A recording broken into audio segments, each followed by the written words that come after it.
Friends, आज हम आपको बताने वाले हैं कुछ महत्वपूर्ण संख्याएं, संख्या पद्धति, नंबर सिस्टम। ठीक है, तो पहली संख्या कौन सी है? प्राकृतिक संख्याएं यानी नेचुरल नंबर। इनको इंग्लिश में क्या कहते हैं? Natural number. ठीक है, प्राकृतिक संख्याएं कौन कौन सी होती हैं? यानी जिन संख्याओं का प्रयोग वस्तुओं को गिनने में किया जाता है उन्हें प्राकृतिक संख्याएं कहते हैं। ठीक है, जैसे कौन कौन सी होती हैं इनको हम बता देते हैं आपको। 1, 2, 3, 4, 5, 6, 7, 8, 9 डॉट डॉट डॉट डॉट, ये अनंत तक चलती हैं, इनफाइनाइट। जिन संख्याओं का प्रयोग वस्तुओं को गिनने में किया जाता है उन्हें हम प्राकृतिक संख्याएं कहते हैं। किसी भी वस्तु को अगर हम गिन रहे हैं, काउंट कर रहे हैं, तो उनमें प्राकृतिक संख्याओं का भी उपयोग किया जाएगा। यानी 1 से प्रारंभ होती हैं, जो संख्याएं 1 से प्रारंभ होती हैं और अनंत तक चलती हैं उन्हें हम प्राकृतिक संख्याएं कहते हैं। समझ में आया? अच्छा, दूसरी संख्या कौन सी है? पूर्ण संख्याएं। अच्छा, पूर्ण संख्या कौन सी होती हैं? तो प्राकृतिक संख्याओं के समूह में शून्य को भी शामिल कर लिया जाता है, उन्हें हम पूर्ण संख्याएं कहते हैं। अरे भैया, शून्य का आविष्कार किसने किया था? वैज्ञानिक आर्यभट्ट ने किया था। भारत देश में इसका आविष्कार हुआ। तो फिर शून्य को भी प्राकृतिक संख्याओं के समूह में ऐड कर दो ना। तो प्राकृतिक संख्याओं के समूह में अगर 0 को भी मिला दिया जाता है तब कौन सी संख्याएं प्राप्त होती हैं? तब संख्याएं प्राप्त होती हैं पूर्ण संख्याएं, इन्हें हम होल नंबर कहते हैं। समझ में आया? तो ये पूर्ण संख्या क्या होती हैं? प्राकृतिक संख्याओं में समूह में, प्राकृतिक संख्याओं के समूह में 0 को भी मिला लिया जाता है, शून्य को भी शामिल कर लिया जाता है, उन्हें हम पूर्ण संख्या कहते हैं। जैसे यहाँ ये 1 से प्रारंभ हो रही है, तो ये जो संख्या है ये किससे प्रारंभ होंगी बच्चे हो? ये संख्याएं प्रारंभ होंगी 0 से। 0, 1, 2, 3, 4, 5, 6, 7, 8 डॉट डॉट डॉट। ये भी इनफाइनाइट यानी ये भी अनंत तक चलती हैं। समझ में आया? तो जो संख्या 0 से प्रारंभ होती हैं उन्हें हम पूर्ण संख्याएं कहते हैं, अनंत तक चलती हैं। समझ में आया?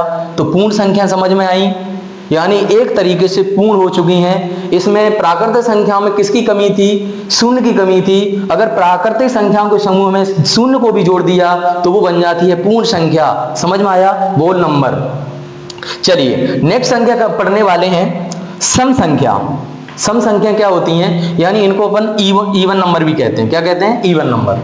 ठीक है, तो सम संख्या क्या होती हैं? जो संख्याएं 2 से पूर्णतः विभाजित हो जाती हैं, जो संख्याएं 2 से पूर्णतः विभाजित हो जाती हैं उन्हें हम सम संख्याएं कहते हैं। समझ में आया? जैसे मान के चलो, मैं लिख देता हूं यहां 2, 4, 6, 8, 10 डॉट डॉट डॉट डॉट। ये भी इनफाइनाइट यानी अनंत तक चलती हैं ये भी संख्याएं। यानी ये संख्या 2 से पूर्णतः कट रही हैं, 2 से पूर्णतः विभाजित हो रही हैं। तो जो संख्याएं 2 से पूर्णतः विभाजित हो जाती हैं उन संख्याओं को सम संख्याएं या इवन नंबर कहते हैं। समझ में आया? जैसे 2, 4, 6, 8, 10 डॉट डॉट डॉट और भी आ जाएंगी, 12, 14। ठीक है, 14 इस तरीके से। ओके, चलिए आगे चलते हैं। विषम संख्याएं।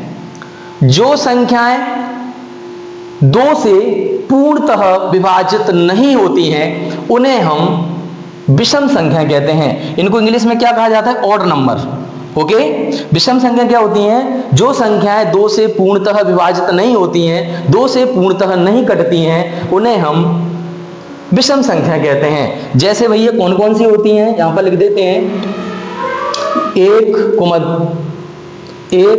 3, 5, 7, 9, 11 डॉट डॉट डॉट डॉट अनंत तक जाती हैं। ये भी कहां तक जाती हैं बच्चों? अनंत तक जाती हैं। ठीक है, 1, 3, 5, 7, 9, 11 डॉट डॉट डॉट अनंत। यानी ये संख्याएं 2 से पूर्णतः विभाजित नहीं होती हैं, इन्हें हम क्या कहते हैं भैया? विषम संख्या कहते हैं। ओके, समझ में आया? अब हम नेक्स्ट नंबर पर जाने वाले हैं, भाज्य संख्याएं। क्या बात है? भाज्य संख्याएं यानी जे के ऐसी संख्या होती हैं जो एक और स्वयं के अलावा किसी अन्य संख्या से भी विभाजित हो जाती हैं, उन्हें हम भाज्य संख्या कहते हैं। यानी किसी दूसरी संख्या का भी इनमें भाग चला जाता है, उन्हें हम क्या कहेंगे? भाज्य संख्या कहेंगे। यानी एक और स्वयं से तो कट ही रही हैं लेकिन किसी अदर संख्या से भी ये विभाजित हो जाती हैं, उन्हें हम क्या कहते हैं भैया? भाज्य संख्या कहते हैं। जैसे कौन कौन सी होती हैं? जैसे 4, 6, 8, 9, 10, 12, 14, 15 डॉट डॉट डॉट, ये भी अनंत तक चलती हैं। समझ में आया?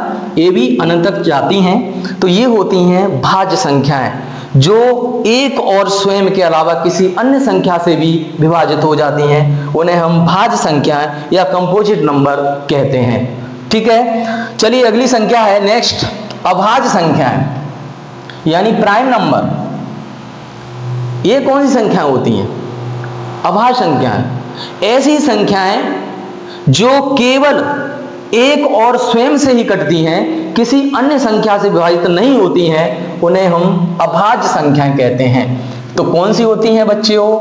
चलिए 2, 3, उसके बाद है तुम्हारा 5, उसके बाद है 7, 11, 13, 17 डॉट डॉट डॉट डॉट, ये भी अनंत तक जाती हैं। ठीक है, तो ये जो संख्या है ना, ये अभाज्य संख्या है, ये किसी अदर संख्या से विभाजित नहीं होती हैं, इन्हें हम अभाज्य संख्या कहते हैं। इनमें केवल एक और स्वयं का ही भाग जाएगा, एक और स्वयं से ही एक संख्याएं विभाजित होंगी, इसलिए इन्हें अभाज्य संख्या कहते हैं। समझ में आया?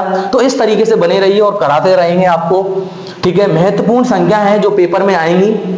आप जब 10th क्लास का मैथ पढ़ोगे ना, उसमें बहुत ही ज्यादा महत्वपूर्ण है। ओके, 9th क्लास के मैथ में भी बहुत ही ज्यादा महत्वपूर्ण है, तो अच्छे से देखते रहिए। अगली संख्या कौन सी है? पूर्णांक संख्याएं, इसे इंटीजर नंबर भी कहते हैं। ये संख्या कौन सी होती हैं? जो संख्याएं धनात्मक और ऋणात्मक संख्याओं से मिलकर बनी होती हैं, उन्हें हम पूर्णांक संख्याएं कहते हैं। जैसे 0, 1, 2, 3, 4, 5 डॉट डॉट डॉट, इधर में -1, -2, -3, -4, -5 डॉट डॉट डॉट, यानी ऋणात्मक संख्या ये हो गई और ये धनात्मक संख्याएं हो गई। ठीक है, इन संख्याओं को ही हम पूर्णांक संख्या कहते हैं। तो इधर में जो माइनस वाली जो संख्या है ना, इनको हम कहते हैं ऋणात्मक पूर्णांक। इनको हम क्या कहेंगे बच्चों?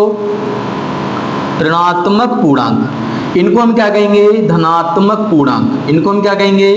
धनात्मक पूर्णांक। जो 0 है ना, वो न तो धनात्मक पूर्णांक है न ही ऋणात्मक पूर्णांक है। ठीक है, 0 तो 0 ही है। ठीक है, आगे हम पढ़ने वाले हैं परिमेय संख्याएं, रेशनल नंबर।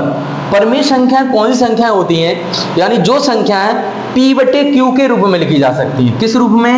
P/Q के रूप में लिखी जा सकती हैं, उन्हें हम परिमेय संख्या कहते हैं। जैसे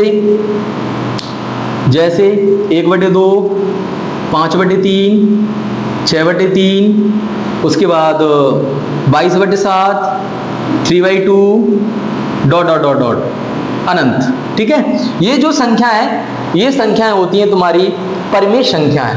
ठीक है, अगला है अपरिमेय संख्याएं, इरेशनल नंबर। अपरिमेय संख्या कौन सी होती हैं? तो जो संख्याएं P/Q के रूप में नहीं लिखी जा सकती हैं, उन्हें हम अपरिमेय संख्याएं कहते हैं। जैसे